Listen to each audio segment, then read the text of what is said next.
Good afternoon. Scott Campbell, and continuing in the series, a Christian pastor in French Quebec.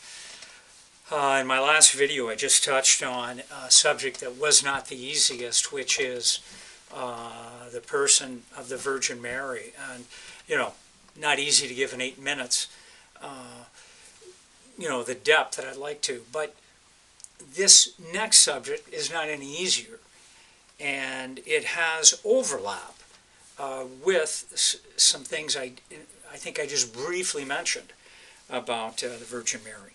The subject I want to touch on is what I discovered about sexuality, the teaching of sexuality and the living out of sexuality as it relates to the Roman Catholic Church in Quebec.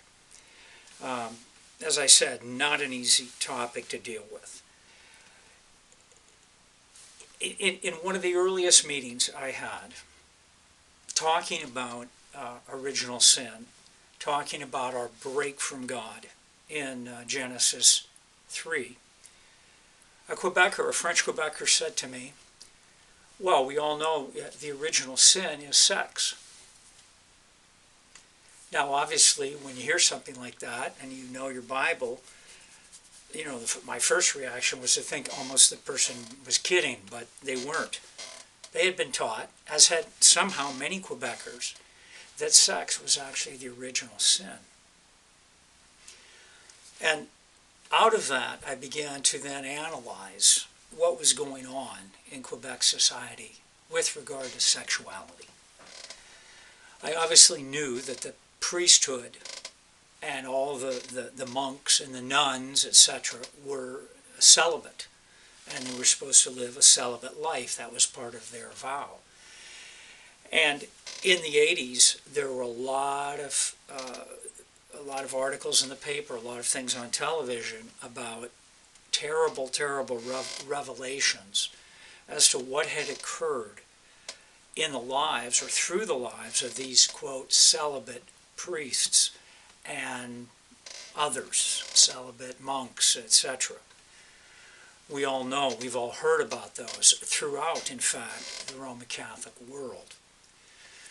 When the church placed on them, on those people, a demand that God himself does not place on a man or woman of God, when the church placed on them the requirement to be celibate, for many of those people, they push them into deviancy. And I'm not saying that the individuals are not responsible. They are responsible. And God will deal with that. But what I'm saying is the church made a requirement that is not biblical. In fact, is clearly anti-biblical. 1 Timothy 3:1, for example, talks about the importance of a leader in the church being married, having a wife and children, and showing that they know how to guide and govern and lead their family. And it says, in fact, if you can't lead your family, you can't lead the church of God.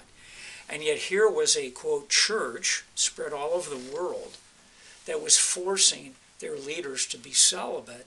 And so they had not proved themselves in their lives, their character. And they were not, in fact, giving themselves a legitimate and, in fact, God-desired outlet to live out their sexuality. They were trying to suppress it, and all it did was come out in sick deviancy, pedophilia, homosexuality, or whatever. There were different ways that it came out. And it's not, as I said, fun to talk about, but that's what happened. And as I looked at the church and saw them pushing that, and then discovered further that they took the Virgin Mary and they have made this a teaching, a dogma, that in fact she was always a virgin in her earthly life. They said not only before she gave birth to Jesus was she a virgin, forever after she stayed a virgin. And yet they tried to make Joseph, the legal father of Jesus, and Mary and Jesus into the, quote, holy family, the ideal family, without recognizing that in God's eyes, from Genesis 1, a holy family involves reproduction. Again, unless there's something that hinders it, right? He said, go, reproduce, fill the earth, and govern it. Both, men and women, reproduce together, govern the world together. And so here, this church supposedly lifted up this holy family to all of their Quebecois families and said, they're the example. Well, what type of example is that? A Joseph who never sleeps with his wife. And once again, biblically, the first book of the New Testament is Matthew. And it takes only 25 verses to come to Matthew chapter 1, verse 25, where it says very clearly in the English, in the French, in the Greek, that Joseph did not have relations, sexual relations with Mary until the birth of Jesus. So sometime after, we don't know how long after, he did. And we also know that in Matthew 13 it talks about Jesus' brothers and several sisters. In fact, two of his half-brothers, Jude and James, become firm believers and actually write letters in the New Testament.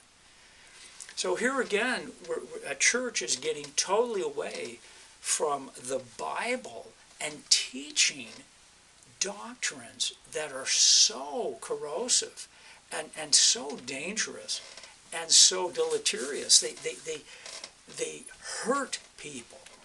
At the same time, and I'll finish with this, they were teaching French Quebecers, you are not allowed to use birth control.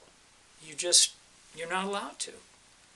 You're not allowed to use your brain and figure out how many children we can have or not have. No. Just keep having sex and having children. And what this created was families, honestly, that were way too large for what the couple could care for.